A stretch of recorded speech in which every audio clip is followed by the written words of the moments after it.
urashobora kubara imyaka 38 ukiri kwasi ani isoni Yesu kumwinyirukanye mushaka nje Yesu ugize ngo ikukenenga Enyuja abasore baramenye iyo baje bakutse ugize ngo abasore mbura kimaze ntitubashaka muri uru rugo Yesu we agateka kimiyabaga karahari ugize ngo hinga ngende mudokwibonera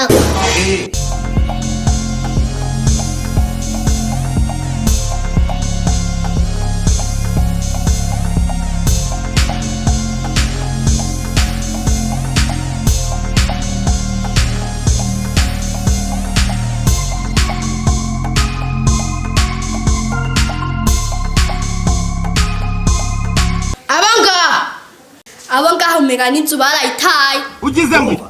abanga agiye bacananye n'umusore wacu ahubwo umenga haduma rusaza ahubwo ngahavuga injanga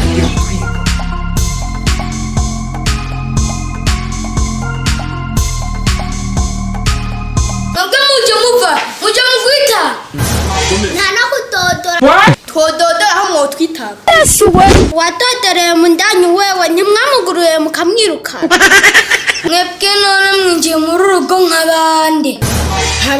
ugira wigire rero yuko utatuzi wewe ugomba uvuge ko umukuru w'abasore utamuzi Yesu tuzanye umusore wacu wirukanye ugize ngo papa vuga ibyo uvuga amabigi ahandi mu bindi bihugu umusore kwija imyaka 18 camenye yaje ku myaka 38 ibyo sinobyihanganira je ntunga abagabo babiri mu nzu ibyo birabaho ivyo uvuga wumva ivyo ko adategura akatoza bateguye akahe kandi sha umwana akivuka ngo amutegurira ibizomutunga kutse inako bavyara ukabengana umusenyi wo mu ruzi ngo tuvira mwinshi Yesu irizamwe abagabo na leta yarayamaze kurera sha vyo muvuze birumvikana sha iyo tuvyiyumvira tukamutegurira akazoza iyi myaka yose ntiyari kugera kiri mu nzira sha reka nereze inshuti n'abagenzi ndabe ko yosohoka iyi ngendo ndayihagaritse namwebwe mucaruka mwari mukwiye kubiheba sha uvuze nk'umugabo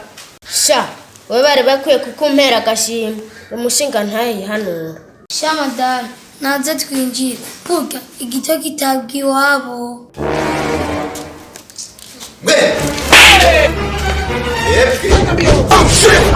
Misi mungora nabumvirije kuva kera ibyo mwari ko muravuga gambe wa leta mwawinjiyemmo wo kubyara ku rugero ariko mubimenye mwari ko muvuga ibintu by'abantu bakuze byo si by'abana ibizokurikira murashobora kubibona mpinduka muyitege tugomba tubasabe tumugire